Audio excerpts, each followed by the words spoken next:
2명이나 배출되었다는 것이죠. 또 다른 인물들도 있습니다. 프랑스 왕비가 2명 배출되었습니다. 카테리나 데 메디치와 마리아 데 메디치였습니다. 중산층에서 출발한 상인 계급인데도 불구하고 이렇게 프랑스 왕비가 2명 배출될 만큼 아주 놀라운 세상을 바라보는 시각과 또 사람의 마음을 얻는 법이 독특했다는 것을 우리는 알 수 있습니다. 뿐만 아니라 이 가문은 여러 탁월한 인재들을 배출했습니다. 여러분 잘 아시는 대로 미켈란젤로, 이 미켈란젤로는요 메디치 가문의 양자였습니다. 양자였어요. 또 마키아벨리, 제가 제일 마지막 시간에 제가 강의를 해드리겠습니다만은 마키아벨리 같은 경우에는요, 마키아벨리 대표적인 책이 뭐죠? 군주론이죠. 예. 그 군주론의 군주가 누구냐? 메디치 가문입니다. 메디치 가문 사람들에게 군주란 이런 것입니다 라고 가르쳤던 것이죠. 갈릴레오 갈릴레이, 여러분 잘 아시는 천문학자죠. 그래도 지구는 돈다라는 이야기를 했죠. 교황청에서 잡혀서 죽을 뻔했습니다. 그런데 왜 죽음을 면했을까요? 바로 메디치 가문이 뒤에서 도와줬기 때문에 그렇습니다. 메디치 가문이 뒤에서 그를 보호해 주었기 때문에 그는 생명을 유지할 수 있었죠. 이렇게 훌륭한 인물들이 탄생하고 이렇게 훌륭한 인재들을 배출하는 그들의 후계자 정도가 아니었다는 것입니다. 여러분 여기 어디죠? 볼로냐입니다. 볼로냐. 로마 교황청에 소속되어 있는 아주 중요한 대학이었어요. 지금으로부터 약 1000년 전에 세워진 대학이죠. 그죠? 예. 엄청난 대학, 세계 최고의 대학 중에 하나입니다. 자, 볼로냐 대학에 자제를 보내면은 그 가문의 문장을 쭉 전시해놔요.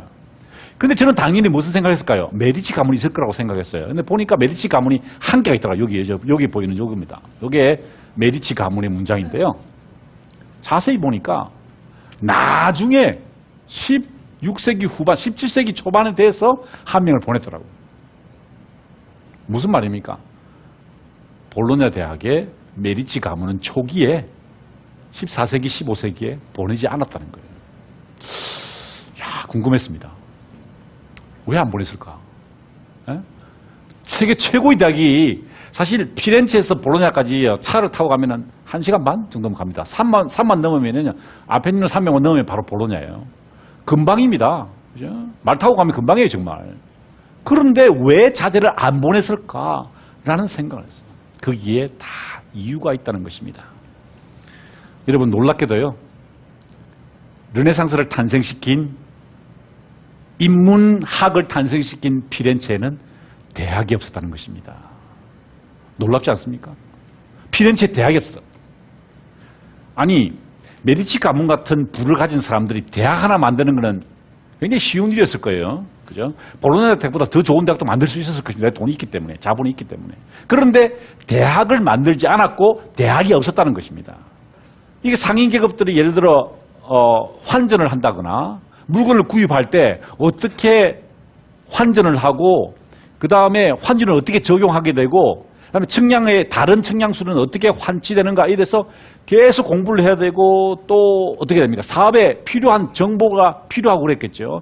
그래서 이 사람들이 볼 때는 중세 대학이 가지고 있던 그런 현란한 지식체계가 별 도움이 되지 않는다고 생각했다는 것이죠. 우리 현상 세계, 우리 현실 세계, 우리 비즈니스, 우리 삶의 현장에서 도움이 되지 못했기 때문에 이런 인문학적 수요가 서서히 부상되기 시작했다는 것이죠. 자, 바로 메디치 가문입니다.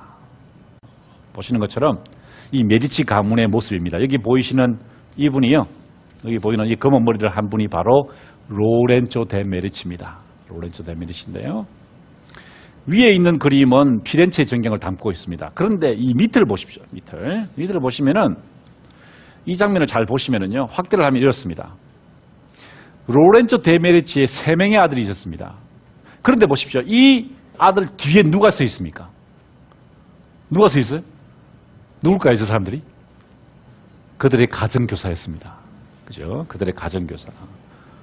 무슨 말입니까? 자녀들을 현란한, 심오한, 전문화된 대학에 보낸 것이 아니라 인문학자들을 데려다가 이 자녀들을 가르치기 시작했다는 것이죠. 자, 이 아들이요. 바로 나중에 누가 되느냐? 이분이 되십니다. 레오 10세 교황이 되십니다.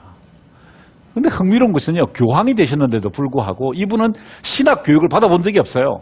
인문학 교육만 받았습니다. 신학 교육을 받지도 않고 사제도 아닌 분이 교황이 되었다는 것은 무슨 말을 할까요? 물론 뭐 교황 임명에 교황 선거에 어떤 문제가 있은 것도 상징하는 것도 있을 수 있습니다만, 하지만 중요한 것은 뭐냐면 그 당시에 상인 계급들이 인문학을 대학보다 더 중요하게 생각했다는 것이죠. 자, 그래서 인문학은요, 대학의 커리큘럼이 아니었다는 것입니다. 인문학은 많은 분들이 그렇게 생각하세요. 지금도 우리 한국 사회에 인문학이 굉장히 주목받고 있기 때문에 많은 분들이 인문학을 대학의 커리큘럼이라고 생각해요. 문사체라고 생각해요. 그렇지 않다는 것입니다. 인문학은 그렇게 출발한 게 아니라는 거죠. 상인 계급의 필요성에 의해서 피렌체에서 다시 재탄생한 것입니다. 자, 바로 이 가문의 사람이 코지모 데 메디치입니다. 초기 2대의 지도자 중에 한 사람인데요. 이분께서 대학을 설립하는 것이 아니라 무엇을 만들었느냐? 플라톤 아카데미를 만들었다는 것입니다. 플라톤 아카데미.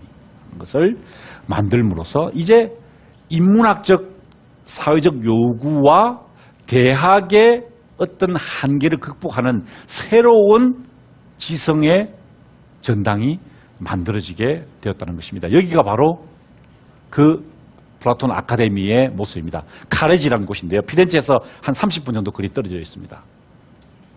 처음에는 굉장히 한적한 곳인데 지금은 뭐 그 도시가 확장되어서요. 뭐 도심 한가운데 있습니다만은 현재는 폐쇄되어 있습니다. 예, 문을 닫아놓고 있어요. 바로 이곳에 코지모 데 메디치가 플라톤 아카데미를 설립해주고요. 당대 최고의 인문학자들을 모두 초청을 해서 이곳에서 인문학을 발전시키게 됩니다. 특별히 플라톤 철학을 이제 새롭게 해석하는 작업을 하게 되죠. 여기가 어디냐면은 그 플라톤 아카데미